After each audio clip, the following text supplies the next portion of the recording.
அனுபவிக்க வேண்டுமா அனுபவிக்க வேண்டுமா பாப்பா இல்லறம் ஏற்கவே இளரசு பெண்மணிகளே கற்பின் பூங்காவில் காவியம் பாடும் கடுத்தமிழ் பெண்களே மனந்தான் பெண்களுக்கு பெருமை என்று வாழ்ந்த வீர மங்கையர் திலகங்களே இந்த பாவியை பார்த்தீர்களா இந்த பாடு உலகில் பெண்களாக பிறக்க கூடாது பெண்களாக பிறந்தாலும் இப்படிப்பட்ட சதிகாரி போல் வாழவும் கூடாது ஆண்டவா ஆண்டவா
நாகராணி. நாலு நகரம் எல்லாம் எழுதிட்டேன். சும்மா நாலு நாலு நாலு எழுதிட்டீங்க. உன் பேர் இருந்தா இருக்குதா? உன் பேர் இருந்து அடுத்து உன் பேர் இருக்கிறது. அப்புறம் அப்படி ஓடாது சொல்றேன்.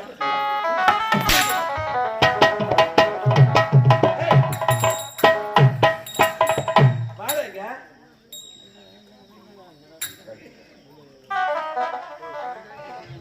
இந்த நோட்டு வாங்கி கேட்பட்டேன்.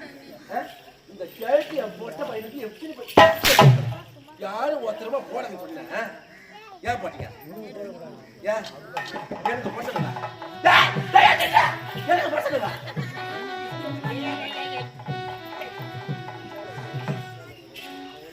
ஏய் ஆமா, இது முதல் மனைவி எப்படி இருந்தா?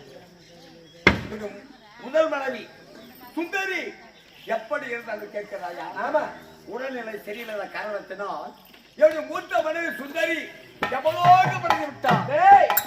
உன்னுடைய மனைவி உடல்நிலை சரியில்லாத காரணத்தினால் இறக்கவில்லை.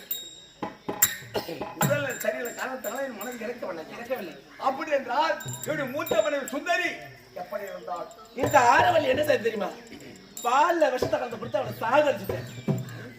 அடி பாதி. அப்படி மூத்த மனைவி உத்தமி பத்தினி ஆனால் தானாக இறக்கவில்லை. இந்த ஆரவழி செய்த சூழ்ச்சி பால்ல விஷத்தை கலந்து கொடுத்து சாகடிச்சவனா என்னுடைய மூத்த மனைவிக்கு கொடுத்து சாகடித்து விட்டாய். அவளை பெற்றானே உனக்கு என்னென்ன துரோகம் செய்தான்? அது மட்டுமல்ல, உன்னுடைய மகள் இருக்கிற ஆனந்தி அவளை இந்த நிலைமைக்கு ஆளாகிறது யார் தெரியுமா?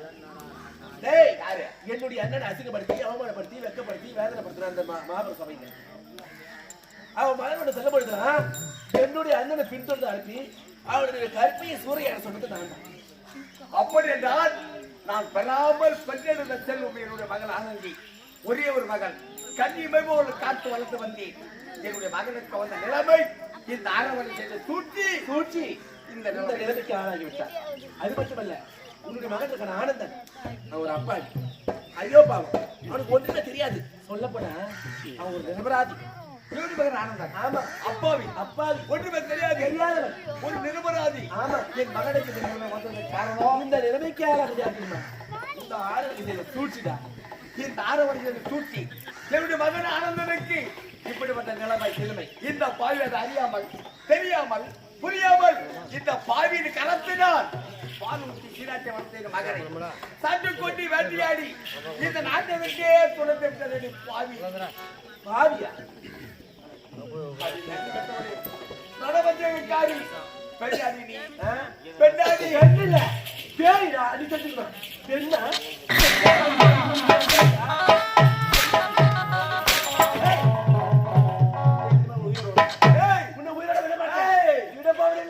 விளையும் பயிரை வளரும் கொடியை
சேலை கட்டிய மாதவன் நம்பலாம், சேல்விழி அகற்றிய மாதவன் நம்பாதென்றான் ஒருவன்.